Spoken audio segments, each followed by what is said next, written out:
So it's about that time to talk about Twin Star Exorcists. How does everybody feel about Twin Star Exorcists this week? Say it loud and proud. It was actually really amazing. I mean, when it's one of those episodes which that is focused on a character in which that we kind of never really got a backstory for, or literally like how they kind of grew up or why they are the way they are, it actually turns out really amazing. Especially since that this is actually a Sagan family like episode, in which that, of course, Binio and Rokuro, that they're still doing their thing, trying to fight the gigantic tree bud, which kind of makes me wonder. It's like they still have like 14 of those things to take down. Well, maybe not even 14, maybe like 6 or 7 more of those things to take down. So this ain't gonna be easy. But for the real focus, it's Sagan and Myra. And Sagan is struggling his ass off to actually like destroy like the core of that flesh bud, even with his Byakko arm, which that we later find out that he's only pulling out 10% of its the arm's power, and it's fucking with him, or at least like it's draining him already. It's kind of fucking with him now, so it's like, well, fuck, like, what can I do? So he's doing everything in his power to actually take him down, until Kuranashi shows up with with his wife or his girlfriend or his baby mama Yukari. And that's when shit gets real. And Sagan says, you know what? Fuck it. I'm about to go Super Saiyan. Even though I'm not supposed to use this power anymore, I will fucking risk it and I will beat the shit out of you. And sadly enough, he does beat him. Or at least like he does get a good ass hit in.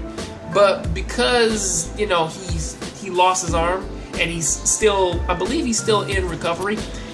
And he was damaged really bad. Like, he doesn't have enough spell power to keep that damn thing active for more than 5 seconds. So it was a badass effort, but god damn it, that payoff was fucking. That payoff would have been perfect if Kuranashi could have just went down, you know. But sadly, he didn't. Thus, that's when the most badass things happens in this chapter or this episode. He passes Byakko's power over to Myra, and Myra, I believe by this point she's actually pulling out a really good amount of Byakko's power, especially since she only has the claws on her hand, and with her only having claws, and Byakko basically stating that his power is sort of like, say, he only gives his power to caring people who care about their family and their loved ones. And when you break it down like that and look at how Sagan was, Sagan as Myra said it herself, he's technically a tsundere daddy, a guy who actually cares about his family a lot, but just doesn't like to express it, and he likes to bottle up all of his emotions upon the inside. But he does care for people immensely.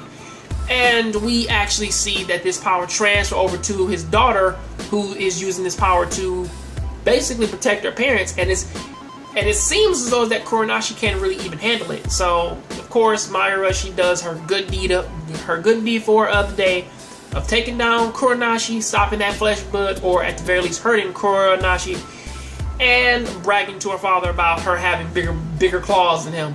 And he just simply retorts that bigger isn't always better. He does kind of fuck with her. So that's this episode, and it was actually really amazing. It was actually a little bit better than the Yelling Girl ones, but you know. Also, Doflamingo Basara, he actually kind of got murdered by Ken and Can. So take that for what you will. The doctor's office the doctor and the cheapskate in this case, Siryu and Siryu and and Gimbu take him down. So that's pretty much where that ends. Till then, though, that is what I gotta say about that. The next episode, Twin Stars Hearts Dance. They finally kiss. It's gonna happen. See you next time. Yo, Internet, how's it going? Welcome to another episode of the Jongravesshow. On this case, Recap Corner. and we are here talking about Dragon Ball Super Episode 73. This has been one of the more difficult ones to talk about without yawning or stumbling over my fucking words, but let's get right into this one, okay? So, what is this episode primarily about? Well, as the previous title kind of said, well now, Gohan and Videl, and they find out that there's a Great Saiyan Man versus Hercule will be coming out. And of course, just like how most of these things